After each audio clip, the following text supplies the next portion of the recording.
Hi, I'm Ashtin Berry, and thank you to everyone for having me. Thank you, Rania and her team. I'm so thrilled to be here, and I'm going to thank everybody for their organizing efforts. I know putting on a virtual conference is not easy, and it takes a lot of work. For those of you who do not know me and my work, my name is Ashtin Berry. My pronouns are her, she, hers, and I don't mind queen or king either. I racially identify as Black, and I culturally as a person who happens to be from America, as my ancestor arrived here not by choice. I also have 15 years of experience within the industry, and I started my adult career in the industry trying to be a som.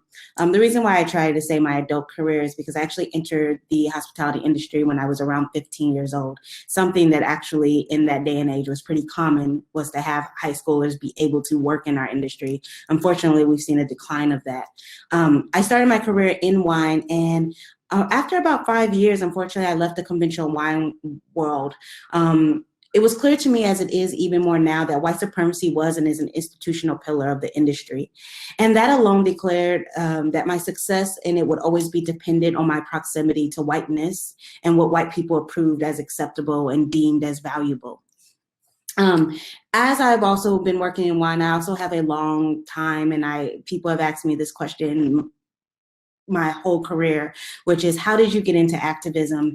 And I've had a really hard time really having any way of describing that, because activism is a way of life.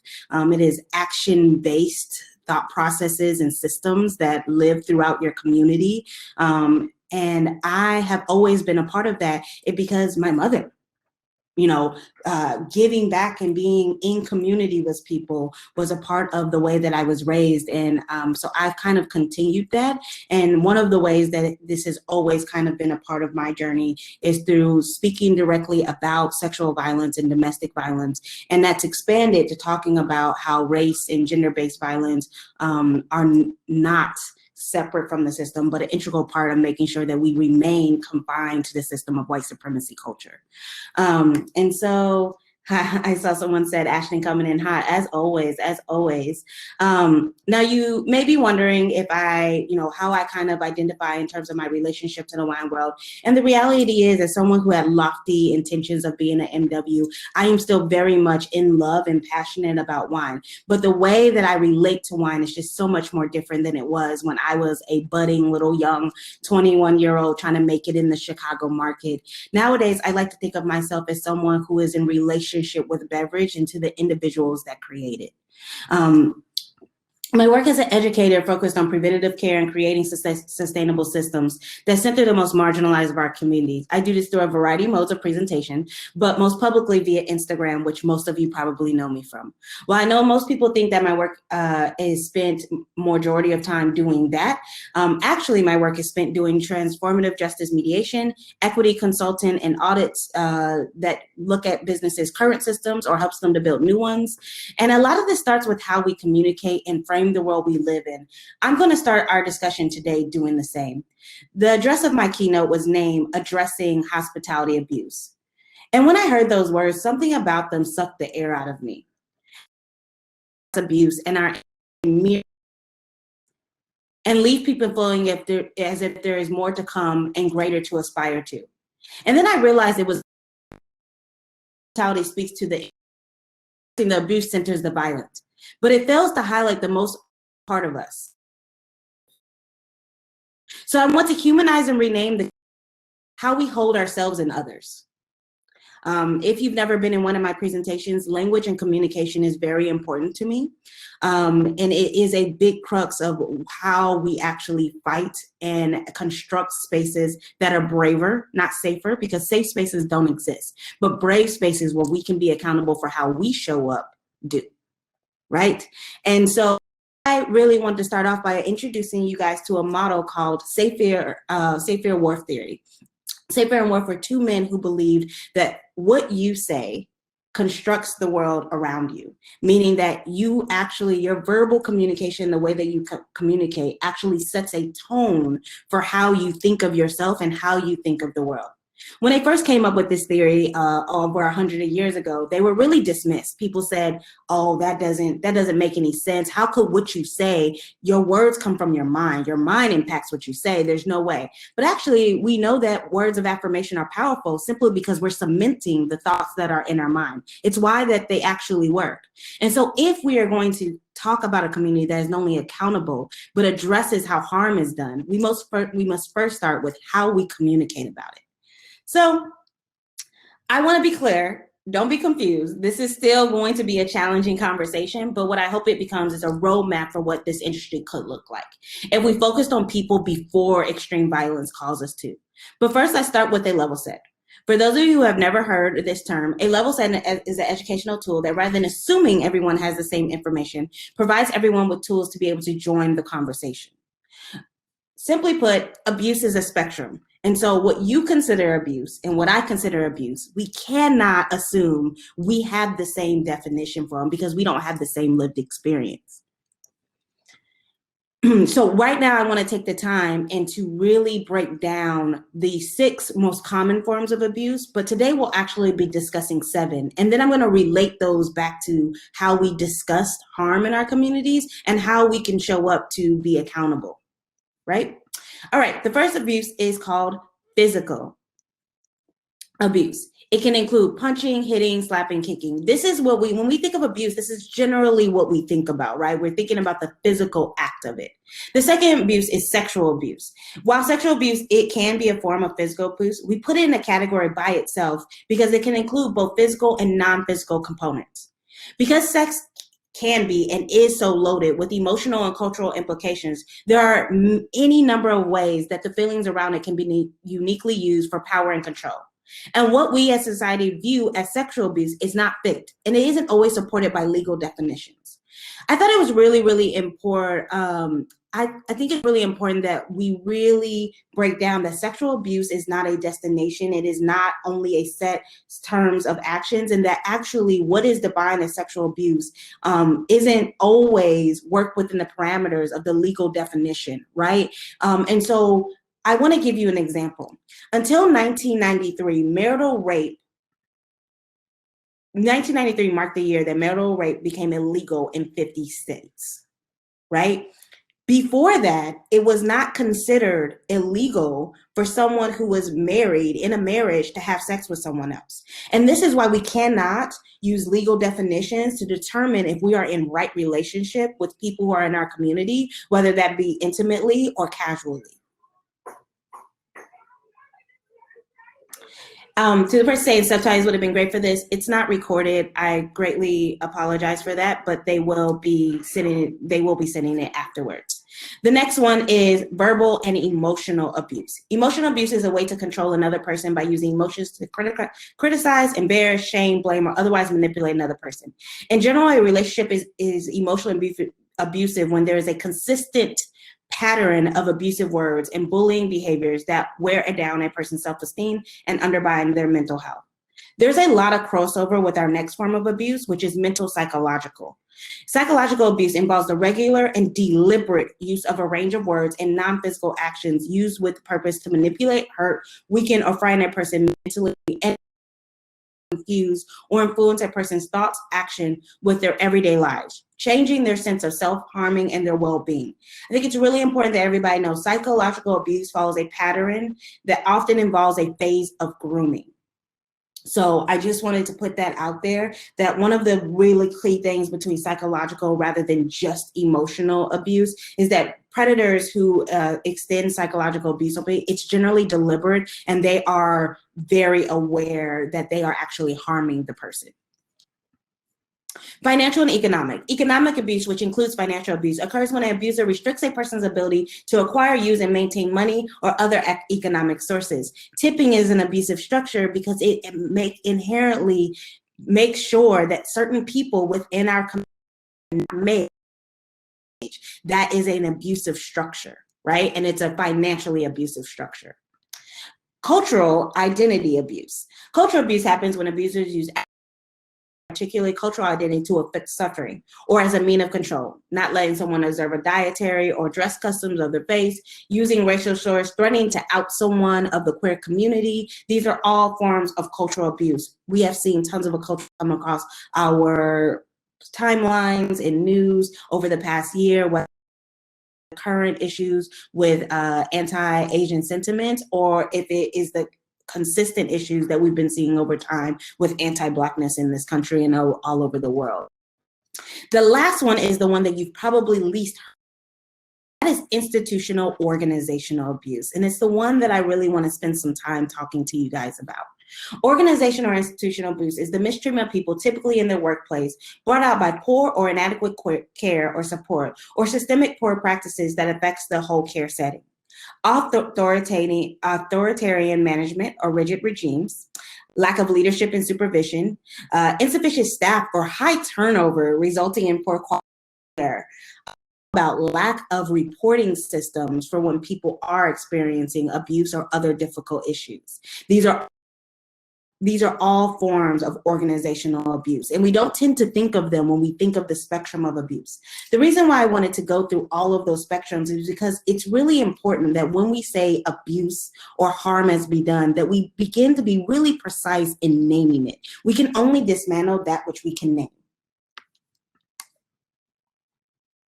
As I'm sure many of you have noticed, a lot of these overlap, and the reason that abuse is about people and is as our identities overlap and intersect to create us, the tools that we harm people are just as complex. So just as we have intersectional identities, we also have just as much complexity in the way that harm is done. And we can't think of abuse as simplistic. That's how it's able to operate right under our nose so carefully, right? Is because we often think of abuse being simplistic. That's why it's easy to call out something like physical violence. Throughout the day, you've heard conversations regarding decolonization, advocacy, and collective care, and so on. And in order to address abuse, we must address the foundation of why the industry we work in looks and operates as it does. The wine industry is a culmination of every single abuse I've listed. But if you were right now to Google abuse in the wine, but focus predominantly on physical and sexual. Why is that?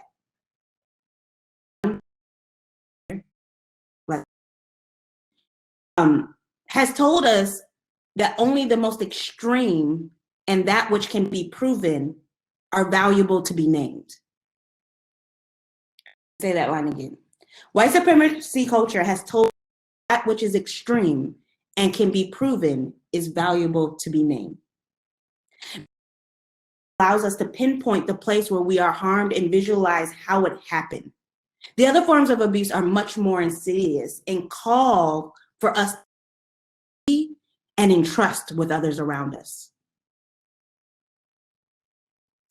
I hope this makes sense to everybody, and I know we have a Q&A, but I like to respond in real time to people because this is a heavy conversation. And so what I want to speak to is about the real each and every is not, am I complicit, but to what extent am I complicit in abuse? Because here's the thing about, because we live in a white supremacy culture of America, all of us have done harm, and all of us will do harm. The question is how will we be accountable for it? How will we grow and learn from it? And how will we create spaces that will allow others to grow as well? See, what we like to believe is that predators violence are born out of isolation or born because they're people. But what we know about predators is often at one point they experience trauma within their own lives. And so for that to be true, then what also must be true is that our trauma does not inherently inform us to be accountable. So what we must then build is communities that lean into truth, that lean into trust, and that lead into accountability. But here's the thing about accountability. Accountability only works if you have a relationship. Yes, we have punitive legal accountability, and it's because of our legal system and the way that it works to punish people and not rehabilitate people that every time we bring out the word accountability, people automatically assume and get defensive. Right? How could you in the world that penalizes children, that has the death penalty, ever think that when someone says they want to hold you accountable, that it wouldn't end in your ruin? Because that's what the overall structural system of our country has taught us. But this is why all things intersect, because to be pro-abolition, be against systems that inherently demonize and criminalize people and don't see them as people. And that is the same exact thing that we have to do within this industry. It's not enough for us to address abuse. What we have to address is the series of systems that allow people who have been harmed to turn into abusers. We've made the perfect playground. That's the thing. We've made the perfect playground.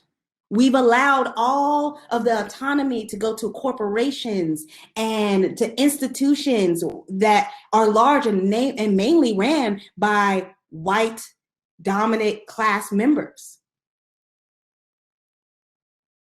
Right? And so if we've laid a landscape for that, how do we begin to undo it?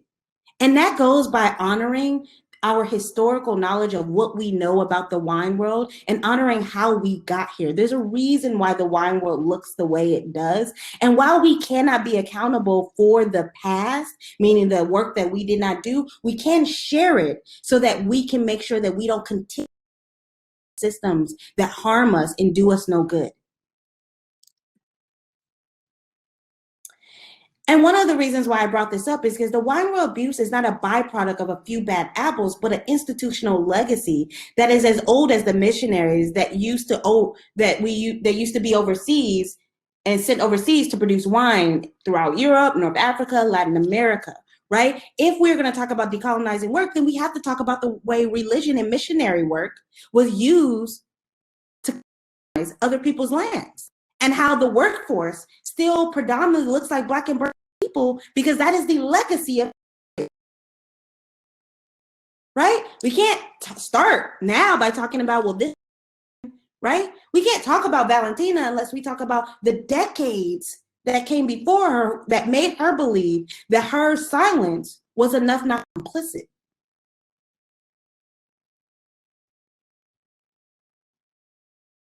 And someone said, it's not the apples, it's the bushels. It's not just the bushels, it's the land. We've colonized the land for an agricultural product that we now consider a luxury, that only few can ascertain, right? And that we only let the few that are privileged take part in. So the question is, how do we honor history? How do we remain proud of the work that we do and what we live in today? And how do we change it for the future? Well, the first thing that we have to ask ourselves is, who is the wine community? Because if the wine community are only the people who have been through WSET or CMS, then we have certainly limited the faces, the voices, and the people who can help us grow. Yes, I'm giving you guys kind of some homework, right? This is the homework that everybody needs to do. Who is the wine world? Who is it? And write down every single person's name, because I conversation. Well, the people. Well, what about? Yeah, you're right. They totally are a part of our community. What about the truck drivers in our who work for our distribution companies? They are just as as the cashier and the sales. What about them? You know your salesperson name. You probably even know the name of the distributor owner. Do you know the driver who drops it off? Who do we see in the wine world is the first question. Begin to build systems that allow us to flourish. The follow-up question is who has been historically and institutionally harmed by their exclusion from the wine world? And that's an important one. Has institutionally been harmed and from the lack of seeing them. Someone said Black, Indigenous, people of color. Absolutely. Let's talk about until 2018 And even until 2013, indigenous people were not allowed to make wine on reservations. How has not seeing indigenous people caused us to be complicit, even silently, even unknowingly, in a system that harms them from having stability? 2018 rights to distill on reservations. The Latino and Hispanic community, yes. And I phrase that because indigenous people of color include, you can be Latino and Hispanic, and you can, because Spanish white people are not suffering from being excluded, very much that has actually oppressed people. And actually the Spanish mission is out to actually use work. And stories and everything. The next part of that, I gave you the next follow-up thing. And then the conversation is about what systems do we have to make sure that we continue to see those people and build systems that make sure that they are always included in the conversation. Accountability, I like to come up with equations for people, because accountability seems like this big, large thing, right? But accountability really wilts down. When you think about accountability, it really comes down to something. Responsibility and accountability, I want to say this, are not the exact same thing. Accountability and responsibility are not the same thing. Responsibility is taking ownership of the action. Accountability is taking ownership of the process. So when we talk about systems of accountability, we are talking about, this is why an apology isn't enough. This is by saying, I'm sorry after you do harm is not enough. It's only a starting point. So if we're going to be actually accountable for how we have excluded people so that we can move forward and build systems that work for everybody, it starts with saying, what is our proximity and intimacy to the communities we are saying that we have excluded? Because frankly, the wine world, because of classism, because of ageism, because of racism, because of fat phobia, because of transphobia, has a lack of intimacy with these communities overall.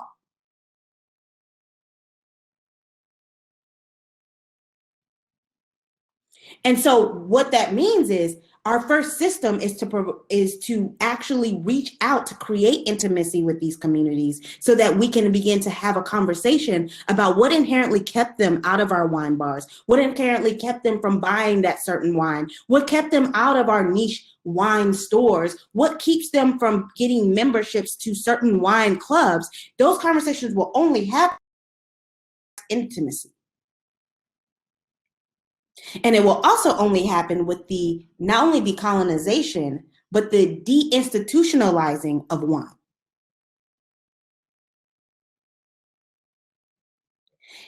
The reason why I'm speaking to the deinstitutionalizing of wine is because institutionalization, which is not a word, but I just made it up, and I'm going to use it, is institutionalization is the main reason why these people have been excluded, whether it be because of class, whether it be because of language barriers, or whether it be because of cultural barriers.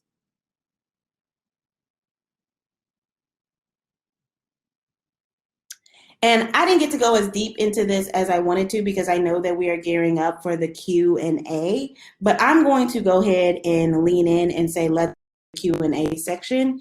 How do you hold people accountable when the justice system is punitive? Through transformative?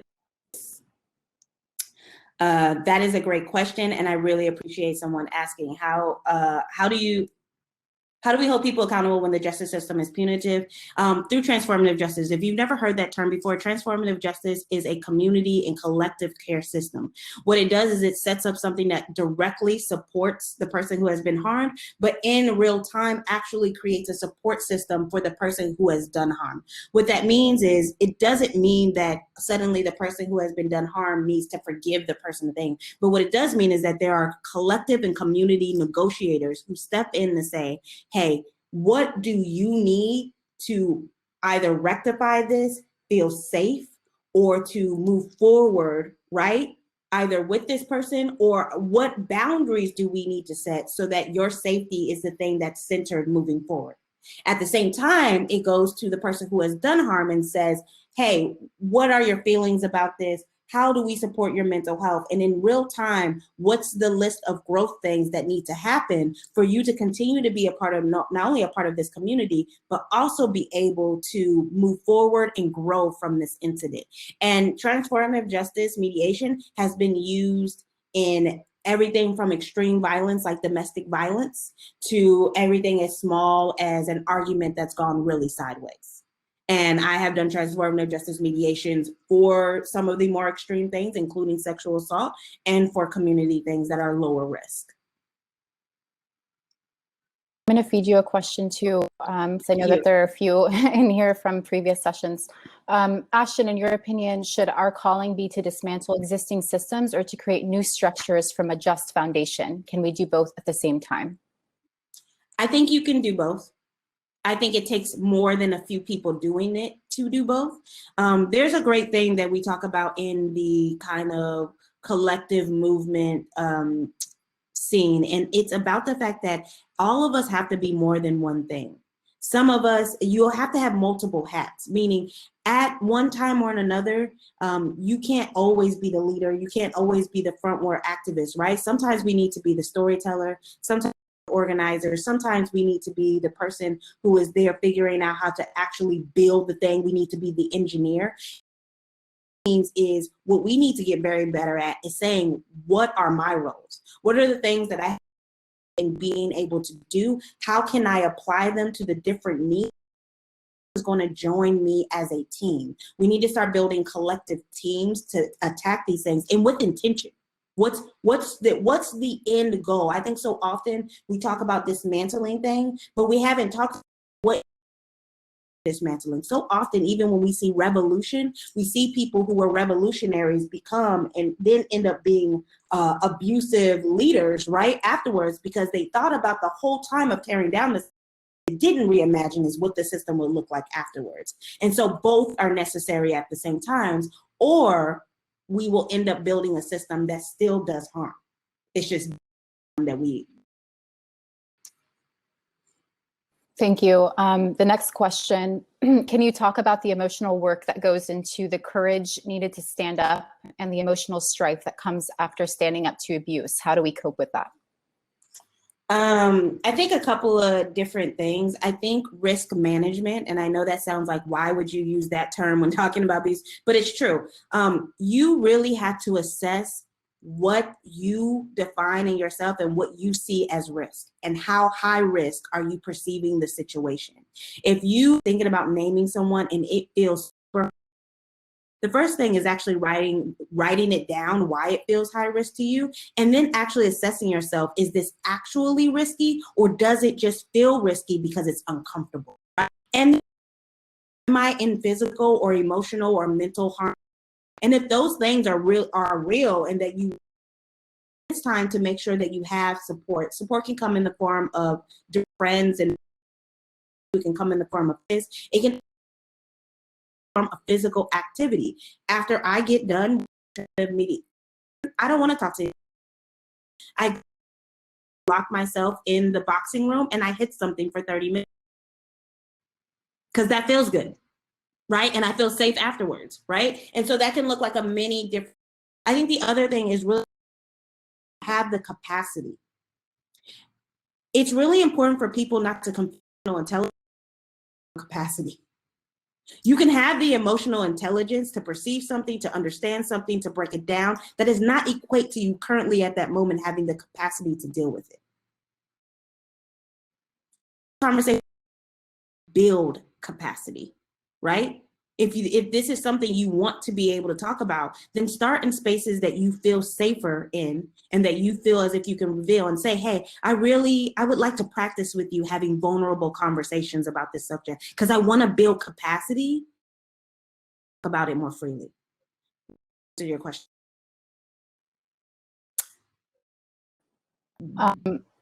One other one that came up is, what is your opinion about modes of communication such as nonviolent communication training? Okay, I love the concept of nonviolent communication. We need to realize that the actual structures and trainings that are related to nonviolent communication are actually sometimes really culturally insensitive and at times classes too. It inherently protects certain language, and because you can't say that because you don't know how people are raised, what cultures they are in, and things of that manner. And so one of the examples I have of that is, my family is really loud family, extremely to gauge and value because I have grown up with a family on both sides. And nonviolent communication automatically tell you that someone who is loud, that you need to always be lower toned in things to make people feel safe.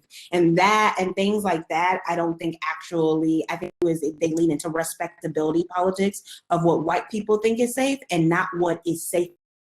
We have to be mindful to not what is overarchingly safe, but what is in the consent communication. That is the communication, consent-based communication that says, hey, I know person and you're just like really thing. I came up in a family where when people raise their voices, it scares me. Work out a way yourself, but I can feel safer in this. That's just an example. I hope that answered the question. I'll pull, if anyone wants to submit any more questions into the Q&A, we have about 10 minutes, but I'll pull one from Elaine from the chat that says, in institutional organizational abuse, when consumers continue to support them and one relies on a paycheck, it feels futile. Professionalism asks us not to show emotion. What sources and organizations are helping bring awareness to sketchy business practices? Where is in the intersection of activist and professional? I think in the wine world, I have not seen that, if I'm being perfectly honest. I work with a lot of people who are in the cocktail world, even in the beer world, and definitely I work with a lot of hotels. I think, I think everybody needs to realize that diversity, equity, inclusion is really new. I think everybody has heard about it and now thinks that it's been around forever and ever and ever. Diversity, even like kind of initiatives weren't created until the 70s when academic institutions started creating multicultural boards and things of this. And so it really has only left the academic corporate institutional world in the past like 15, 20 years. I think that's the first thing people need to realize. I think the second thing is that it is hard I think we have to remember when we talk about organizations, we are still playing into a system of white supremacy culture that says that something needs to be structured and hierarchized a thing to be valuable. And the fact of the matter is how there's are people who actually operate outside of those organizations, because inherently the way organizations have to be successful in America, it calls to you to lean into white supremacy acts. And that's why I'm a consultant and I've never created an organization, because I haven't found a way to do that.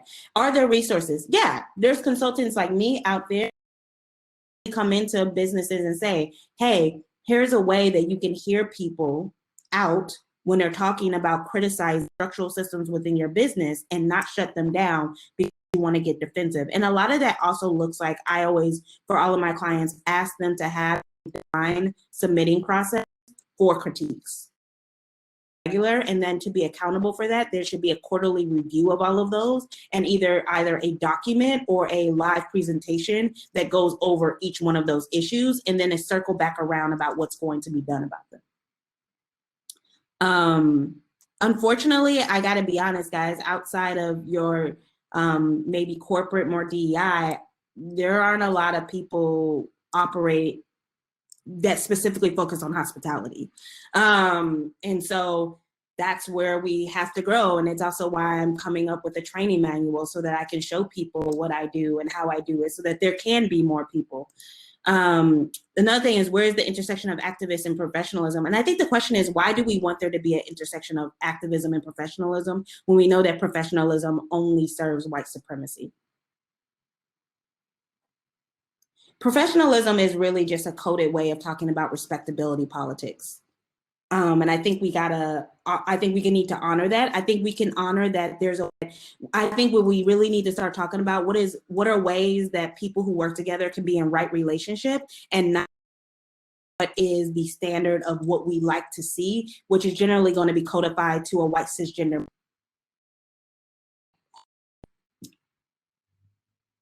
I hope that makes sense. I'll throw out, oh, go ahead. Let's say I'll throw out one more question. Alpana shared yesterday that she was immediately labeled as a troublemaker when she even lightly pushed back in this industry. What is your advice for navigating that label when it inevitably happens? I'm gonna say this, and you really, if you want to do this work, right? First of all, the work should always start with you. And I think when I hear that question, I hear someone who's not clear with them. You think people don't still call me a troublemaker? You don't think I still don't have 50 DMs in my inbox every damn week with someone being like, you just hate everybody and da da da da da da da da. Do you think I give a fuck though? I don't. Right? And the question is, the question you have to ask yourself is, do you believe fighting for what you know is right? Do you think it's going to rob you of something?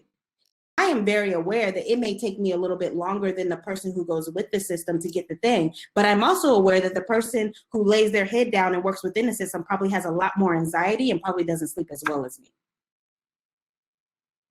So it's a trade-off. And I also just want to say to that, when I said about building capacity, this is actually one of the things you're building capacity for. Because when you actually build capacity and you know your shit like the back of your hand, you know the work communities that you're in, the support of your community, it's actually not labeled people who are trouble, because the people who are labeling you trouble aren't actually in community with you. Those are people trying to get you to work within the system that they've created. All right, let's take one more. When you yourself imagine a better, good, equitable industry, or just even a single business, what are some of the aspects that you see? Oh, wow. I don't know if we have enough time for that. Okay, I'll answer it in terms, I will answer in terms of the wine world. I think that'll make it a little bit tighter. When I think of a more equitable, inclusive world, what I see less classism in the way that we market wine, if that makes sense. I definitely see that. I see more direct conversation about how mental health, mental disabilities, and neurodiverse people fit into our industry.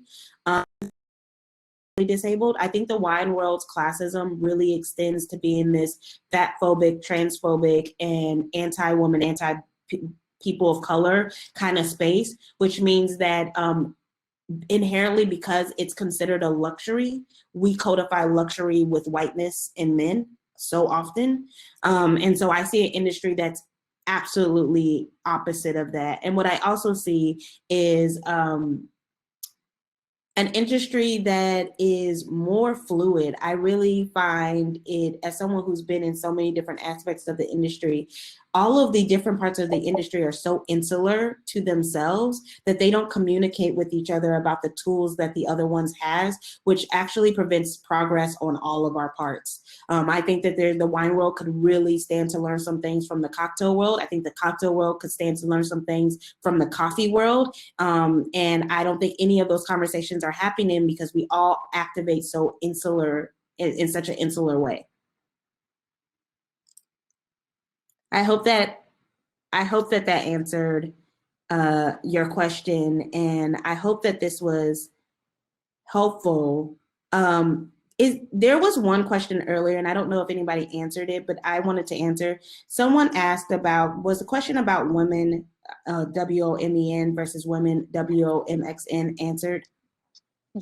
Yes, I actually asked that question earlier in the conference, so please do address it. Yeah, I just wanted to answer it because I saw it keep getting liked. And so I just wanted to say there's actually 3 spellings. There's WOMEN, there's WOMXN, and there's WOMYN.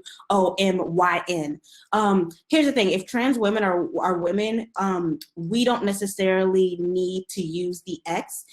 People started using the X because it was also supposed to be for non-binary or femme-presenting people, meaning those are people inherently are saying that I'm not necessarily a woman. I live in this fluid area, right? But the issue is that WOMYN, TERFs, people who are basically anti-trans, don't believe that trans women are women, started using those spellings in their work as kind of code, as like signaling to anti-trans things. And so now the really kind of belief by people who are within the community and outside is that, one, no one's going to be falling apart if you use WOMXN if you didn't know. But if you believe trans women are women, then they're women, and we don't need to have a certain identifier for them. Sorry, I just saw that question all day, and I was like, is someone going to answer it? Thank you. I was waiting too. I appreciate that. So I just wanted to answer that. Thank you so much, you guys, for having me. I really appreciate this. Rania, thank you so much. I appreciate you having me. I know it wasn't long enough, but I'm really excited to give you guys some resources and some homework for you guys to work on. Excellent. Yeah, and I was going to ask, Ashton, I know that you had mentioned that you had some slides presented. Is it okay if we can get those and distribute them to the audience, kind of a recap of what you talked about today? Yeah, I'm going to put in the links because I saw people kind of as I was going kind of saying the things. So I'm going to put it in I have it in a document. I'll add those things to a document and get it to you. When can we get it to her? Get it to you tomorrow. Excellent. That sounds great. I'm like, let me not lie, because I'm not the person doing it. When can we? And we can get that to you tomorrow. Thank you guys so much. I really appreciate it. Awesome.